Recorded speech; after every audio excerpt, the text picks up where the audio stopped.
heat and humidity start to return. Also, we'll take a look at a little weather history on this day. And how about the supermoon? It is the super blue full moon, at least by some definitions, and I'll tell you about that in just a minute. But let's take a look at what we're planning for weather. First off, you're going to be able to see that moon tonight pretty nicely, as it looks as though we're going to see our sky continue to clear and most of those clouds will move on out of the way. We've got a taste of fall through Thursday, very pleasant conditions tonight, less humid tomorrow. You'll really start to feel it then, and then another very hot weekend is coming our way. Here's a look at our jet stream pattern. This is the pattern change we're going under, because what's happened is that our jet stream has dipped across the east, allowing some of this cooler and drier air to come in, but heat's going to be building across the west. Now, in terms of what we're expecting, I want to back that up because we are looking at this air mass, oh yes, to make a big difference in not only the temperatures, but also in our dew point temperatures. And you know, dew points, we talk about that all the time. It's a measurement of the moisture that is in the air. So we're looking at them in the 50s across parts of the Ohio Valley and up through parts of the Midwest. Iowa is at 58. You can see near Indianapolis is 54.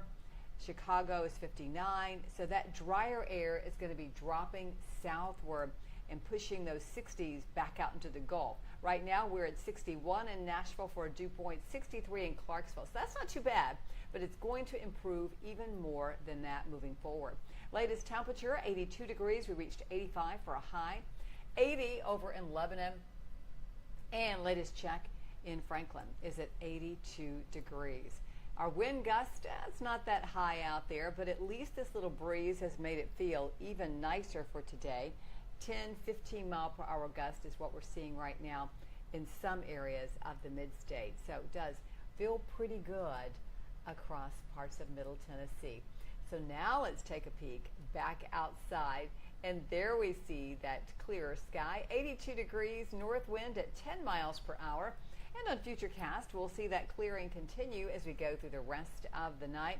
By morning, we'll be at 65 degrees to start off the day, 78 around lunchtime, and then peak at about 83 degrees for that high.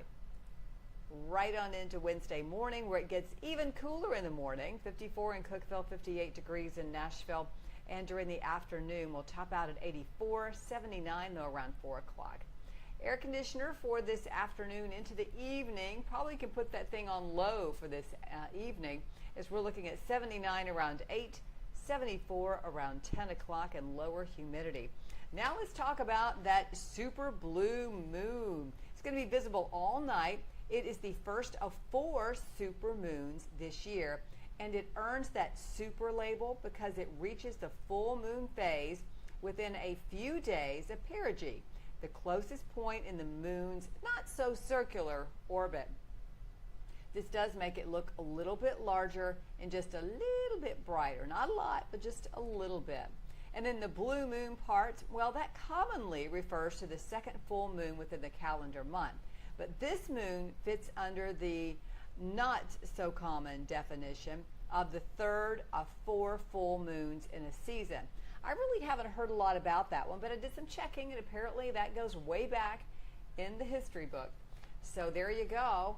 If you want to call it a super blue moon, you can, or just call it a super moon.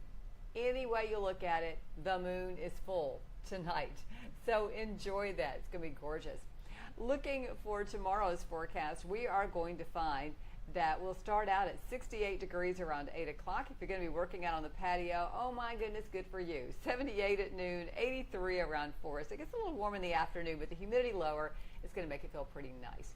And look at these morning lows. On Wednesday and Thursday in the 50s, 84 for the afternoon high Wednesday, 88 on Thursday, up to 91 on Friday, and then even warmer still for Saturday and Sunday, into Monday, into the mid-90s once again. So there you have it, your forecast looking forward to the next several days. Now, and check out the moon tonight too, by the way, because the sky is going to be pretty nice for seeing that, and it should be just gorgeous out there. Okay, now let's take a peek at a little trip back in history, and this was on this date August the 19th of 1997. As you can probably tell, it has something to do with lightning, and it had to do with a lightning strike and a hailstorm that happened. We had hail that produced some damage in Portland, and then there was a lightning strike to a chimney also, and it impacted some television sets in this same house where the lightning struck. If you have ever had your home struck by lightning, you know it can do a lot of damage to anything electrical, especially on the wall where the lightning does strike. And I just remind you, lightning is so dangerous. So if you can at all, stay inside during a lightning storm. That is always our best advice. I love a little saying that we always say when thunder roars, go indoors. It's simple, but very, very true. All right, my friends, let's leave you once again with a look at that forecast for the next 7 days and an invitation for you to join me tonight on WSMV4. You can catch me on our streaming service, your favorite streaming platform. We're on our app as well, on the WSMV4 app. And I'm simulcasting right now on Facebook and on YouTube. And my handle for Facebook, X, and Twitter, well, X is Twitter. Instagram is what I meant to say, is Lisa Spencer WSMV. And on YouTube is youtube.com/C/Lisa Spencer. Have a great night, and I hope to have you join me at 10.